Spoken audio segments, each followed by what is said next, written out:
Hey, welcome to Feedback Def. I'm Sabby Arcade, the apostate music journalist. In case you're not already familiar with the channel and my work, here's a bit about what I'm doing. I've worked as a music journalist since late 2002. I have never, in that entire time, identified as a critic, as a music critic, quote unquote. I've never wanted to be a music critic. I've written about music. Yes, I've written tons of music reviews and criticized albums. So you can look at some of my work and be like, well, how are you not a critic? For me, the distinction is about what one's intent is. I have never sought out to declare objectively that music is either good or bad, or something is either better or worse than something else. I have always written my reviews and offered my commentary from the perspective that you can work around what I'm saying. You can actually go around what I'm saying to get to what you feel about the music. That's always been my goal. Yes, my opinion does shine through. It's almost impossible to not allow that to happen, especially when I really, really like something. It's even harder to contain. When I don't like something, it's easier for me to reel it in, right? But I've always been more focused on two things. Number one, describing music, offering descriptions that hopefully work for the audience, the reader or, listener or viewer, in hopes that someone would go, oh, that sounds like something I would be interested in, or that sounds like something I'm not into. Again, going around me to get to where you are at. That's always been my goal. I've always also wanted my commentary to resonate with people regardless of where their opinion is at, right? Like, so if this is my favorite album or my favorite song, by a certain artist or on a certain record, and somebody else has a completely different take on it, I've always wanted my reviews to still land with that person so that it's worth it for them to check it out. It's not hinging on them having to agree with me. So that's the first thing. I don't feel it's anyone's place at all to step in between you and your experience with the music. If you have a favorite song that like 5 other people on planet Earth have ever liked, as far as you're concerned, that's your favorite song. And why should anyone speak to you any differently simply because you're going against the grain of what most, quote-unquote, other people have decided or have responded? Music critics and critics in general, people who appoint themselves to be the arbiters of taste for the collective, for the rest of us,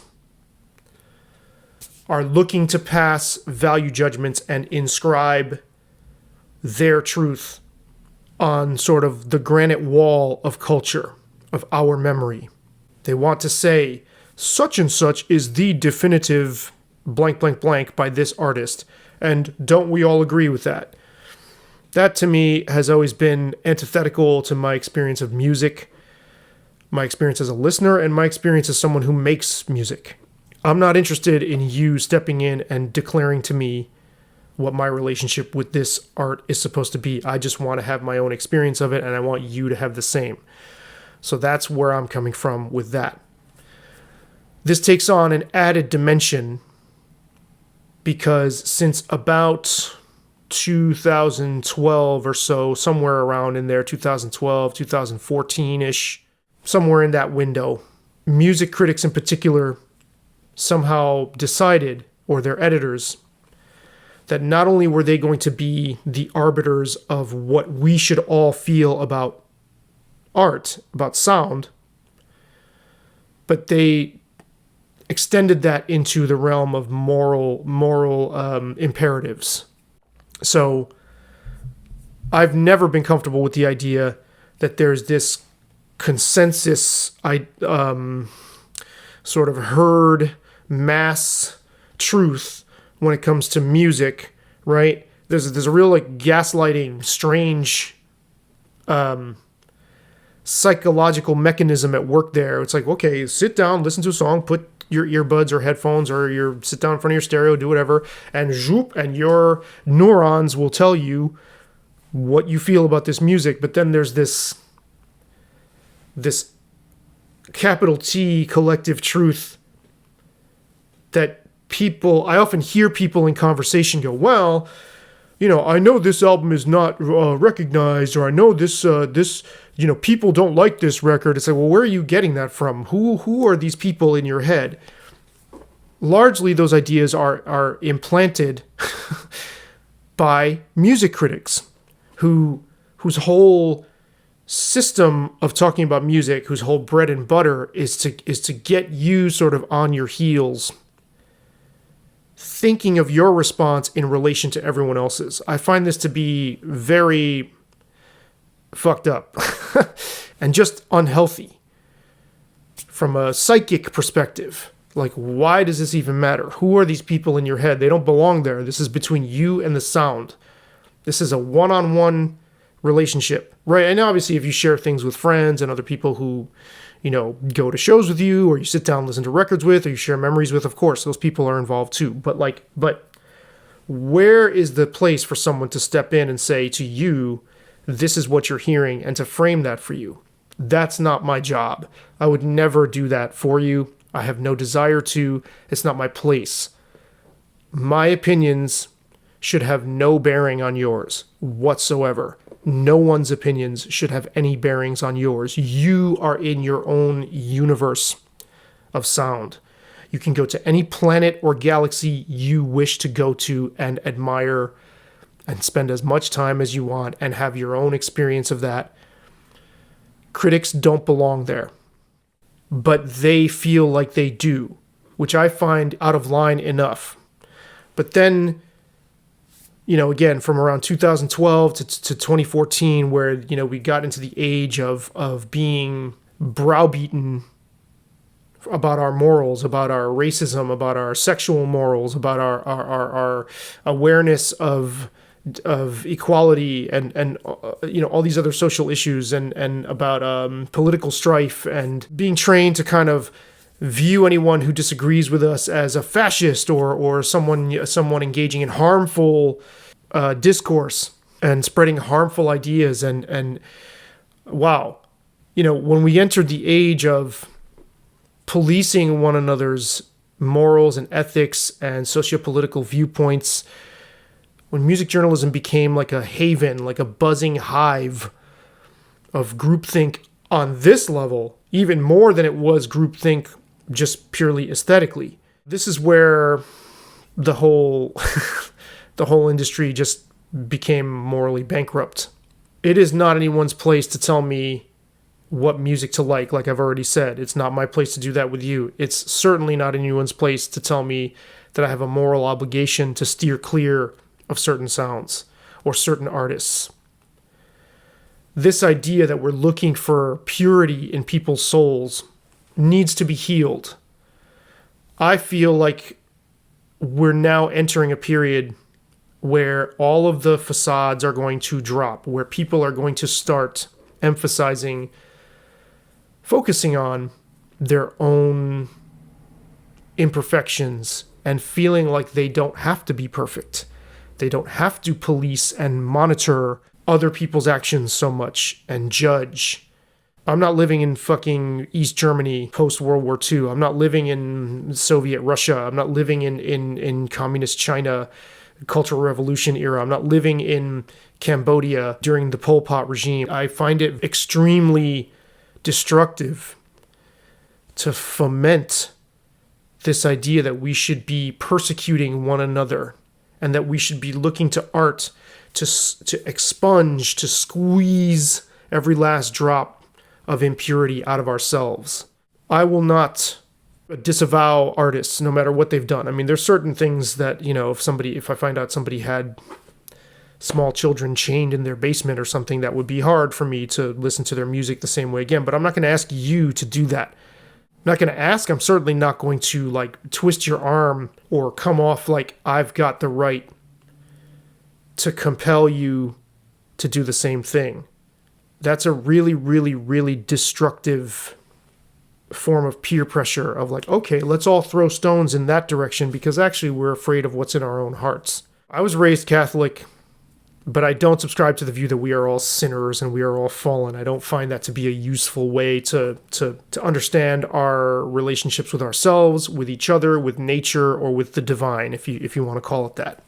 But I do think that recognizing that we are all flawed and largely blind to our own flaws, like it takes a long time, it takes a lifetime to learn to accept where we are in our progress, in our learning, right, in this classroom we call life.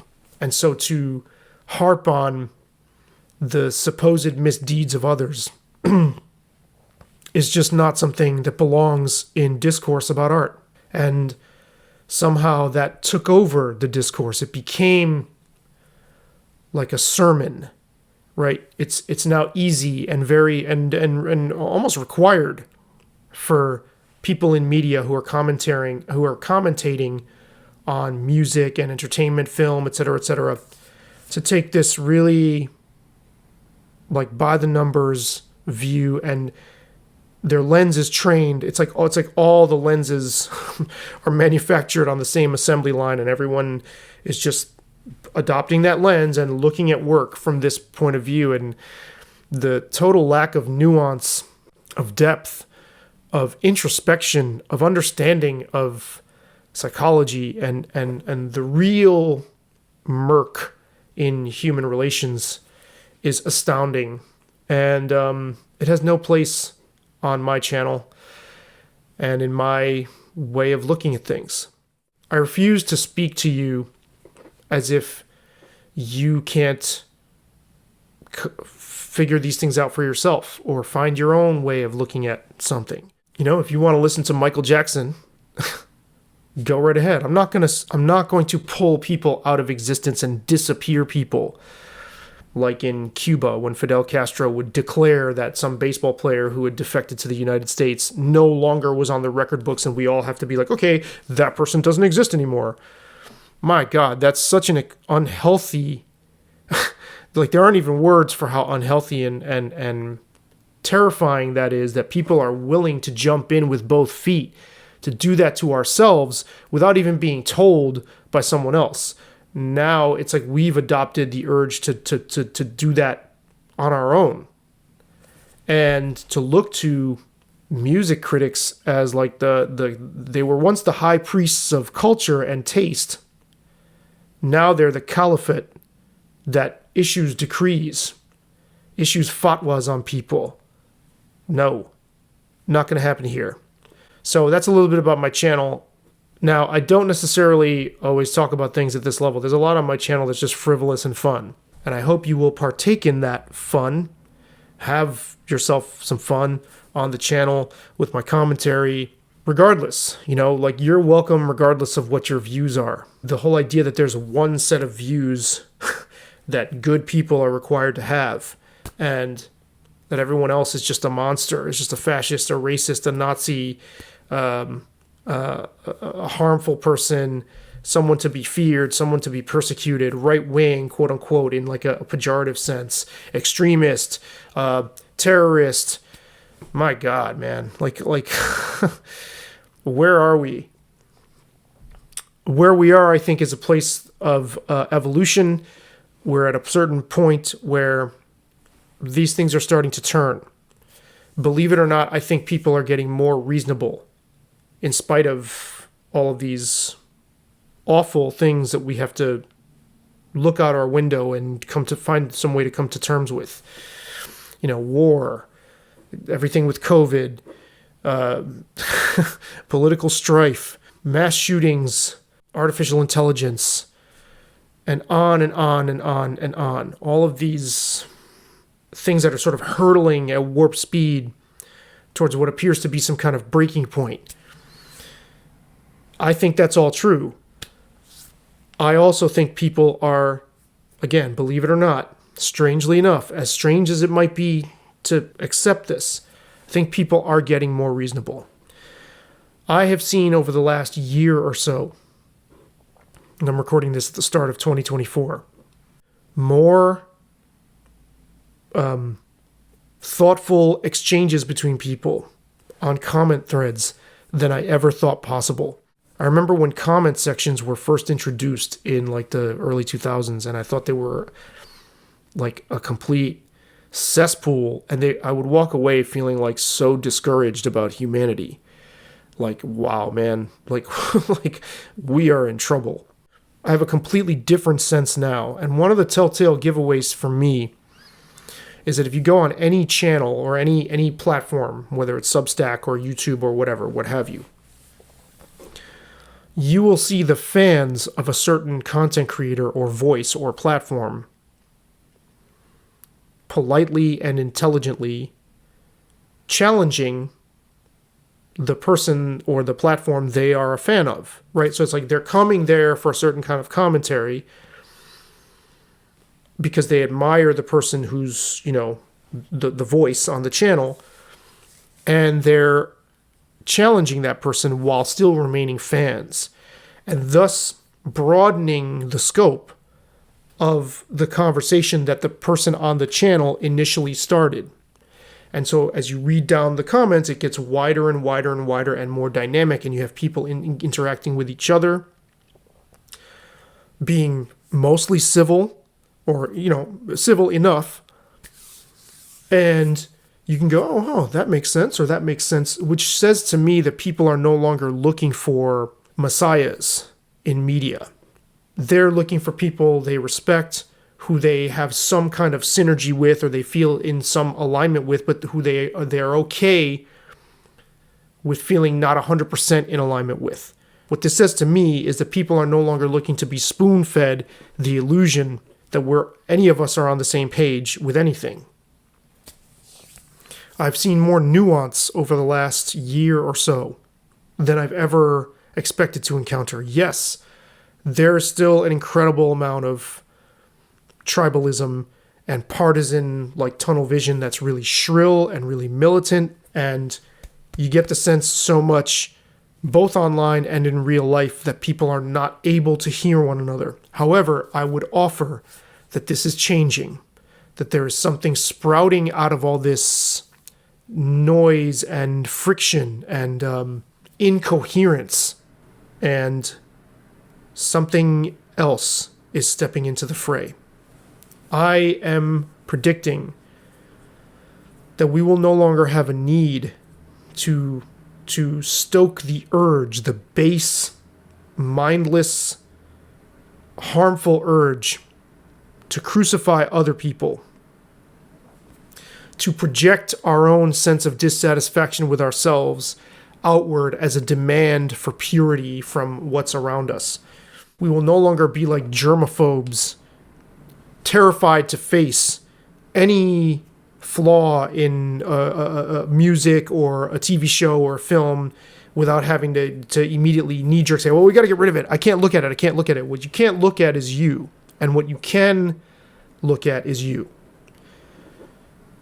When someone does that, what I would say to them is, really what you can't look at is you, but guess what? You can. You can. It's hard for all of us, but we can. We can look inward, see our own imperfections, and not feel like they are sinful and like they are worthy of being stoned to death in the public square. No one is worthy of that. If you are willing to do that to someone else, that is an immediate signal to everyone around you that you are unable to look within at yourself with compassion, with understanding, with clemency, that you cannot offer clemency to you. That is not what I feel needs to be perpetuated by people in positions who are discussing music. I'm not saying we should only talk about music and not social issues, but I want more meat on the bone. I want nuance. I don't want this sense of, oh, anybody who doesn't agree with this is a fascist, and racism. So that's where we're at. That's where I'm at. That's where this channel is at. I'm really looking forward to you joining me and to hearing from you as well, because I'm sure you have lots to say that I will find enlightening. This is not meant to be a one-way discussion, so I really hope it doesn't stay that way. All right, those are my thoughts. I hope you will like and subscribe if you like what I'm doing. The best place to subscribe, obviously I want you to subscribe here on this platform, but the best place to follow me where you get everything is on Substack. So Substack, I post my video stuff, I post my audio stuff, I post my written stuff, and my published articles all in one place. And also fun things like photo galleries and playlists that I make on Spotify. And what else do I do on there? Little, passing along things little knickknacks that I find, oh, this is cool, check this out, like that kind of stuff. Like I said, there's frivolous content as well, or anything that I find interesting is all on Substack. I read my articles sometimes as well. So I would ask that you follow me there. There's a free tier, and there's a couple different paid tiers. You can also make donations directly to the channel. Those links are in the description box. Thank you. I hope we're all getting to someplace together, and I trust that we are getting to someplace together that is more humane, I guess is the way I would put it. More harmonious, more open, more heartfelt than these kind of automated reflexes that we've been working off of for, a good 10 years at this point. 2024 marks 10 years since 2014, which is the time where I think this really started to accelerate. This kind of mass hysteria, largely, like I said, driven by people in music journalism. Let's see what we get when we dial that back, when we allow for something else to step into that space, that instant impulse towards persecution. What steps into that space instead? I am very excited to find out. So I'll see you on the channel. Thanks.